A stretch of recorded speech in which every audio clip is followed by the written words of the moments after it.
Arkadaşlar herkese merhaba. Bu videoda sizlerle beraber Galatasaray'ın golcü oyuncusu Icardi'nin rölyef çalışmasını yapacağız.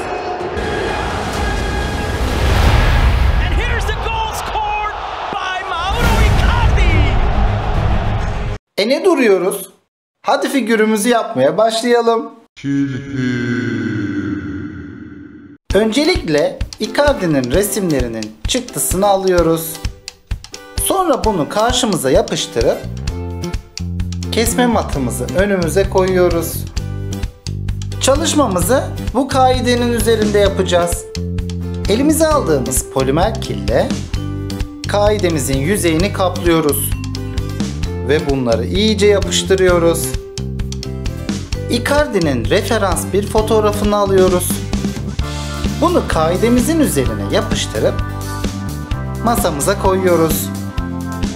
Elimize uygun bir modelleme aleti alıyoruz. Bununla Icardi'nin ana hatları üzerinden bastırarak geçiyoruz.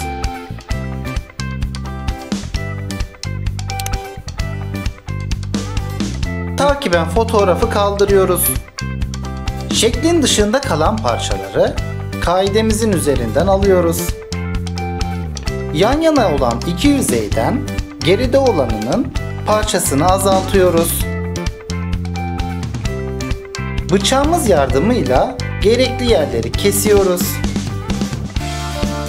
Şimdi de yan yana olan yüzeylerde önde olanına parçalar ekliyoruz. Bize yakın olan yerlere ve çıkıntılı yerlere daha fazla parça ekliyoruz. Sonra da çalışma izlerini kaybediyoruz. Artık detaylara başlayabiliriz. Saçının sınırlarını çizip dokusunu oluşturuyoruz.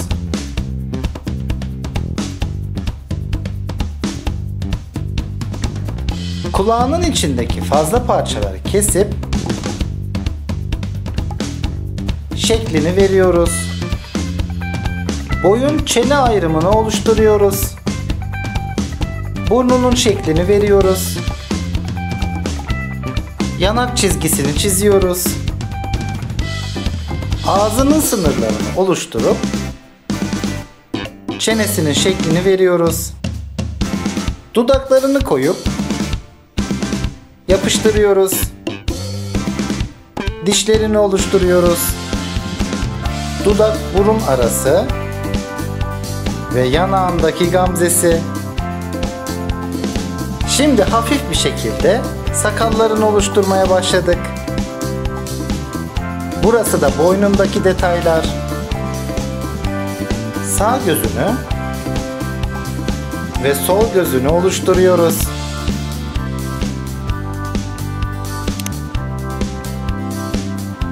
Kaşlarını ortaya çıkarıyoruz. Sağ avuç içi ve bilekliği. Şimdi de sol elini yapmaya başladık. Parmakları oluşturduktan sonra boğumlarını yapıyoruz. Baş parmağı ve avuç içi. Bunlar da avuç içindeki çizgiler. Bu koyduğumuz parçalar formasındaki çıkıntılar olacak. Bunları iyice yapıştırıyoruz. Şimdi de kırışıklıkları yapmaya başladık. Hepsini tamamlayıp son şekillerini veriyoruz.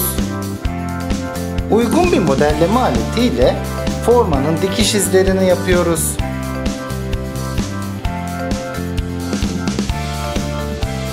Modellememiz bitti. Şimdi Icardi fırına gidiyor.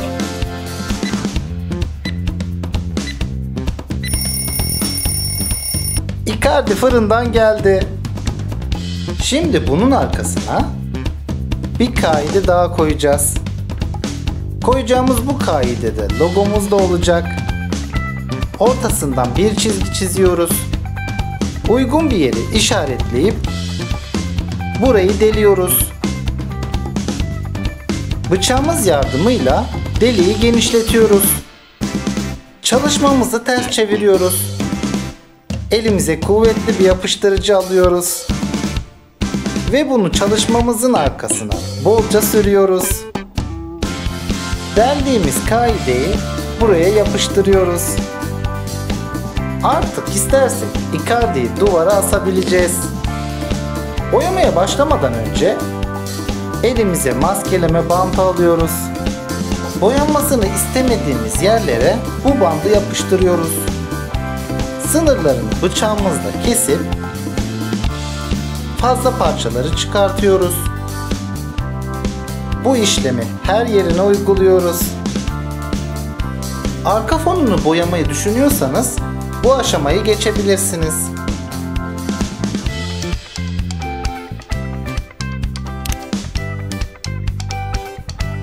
Hadi seni bir aslan gibi boyayalım. Boyamamıza ten rengiyle başladık. Bu renkle Icardi'nin başını, sol elini, sol kolunu ve sağ kolunu boyadık. Sonra koyu ten rengini biraz suyla sulandırdık.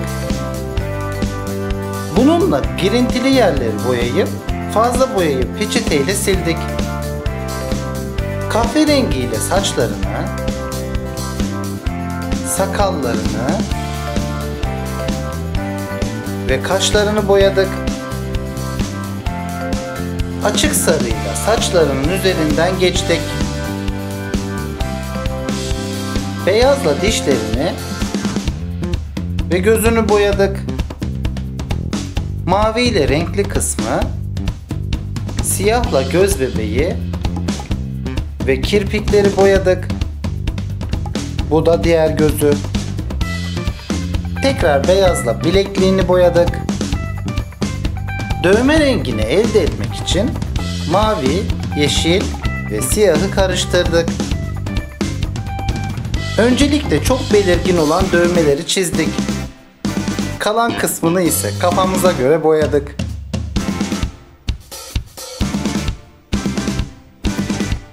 Icardi'nin beni en çok zorlayan kısmı dövmeleri oldu. Diğer kolunu da aynı şekilde tamamladık. Bu kırmızıyı elde etmek için bordo ile kırmızıyı karıştırdık. Bu sarı içinse turuncu ile sarıyı birleştirdik. Arkası da tamam. Kırmızımıza biraz daha bordo ekleyip gölgeli yerlerini yaptık. Biraz daha turuncu ekleyerek de buradaki gölgeli yerleri yaptık. Siyahla forma yakası, Nike işareti ve Galatasaray amblemi. Kırmızıyla G, sarıyla S ve yıldızlar. Elimize tekrar aldığımız siyahla forma önündeki yazıyı yazdık. Ve asetatlı kalemle düzelttik. Beyazla bu yazıyı tamamladık. Son olarak da maskeleme bantlarını çıkardık. Çalışmanın en zevkli kısmı da burasıydı. Son bantta çıktıktan sonra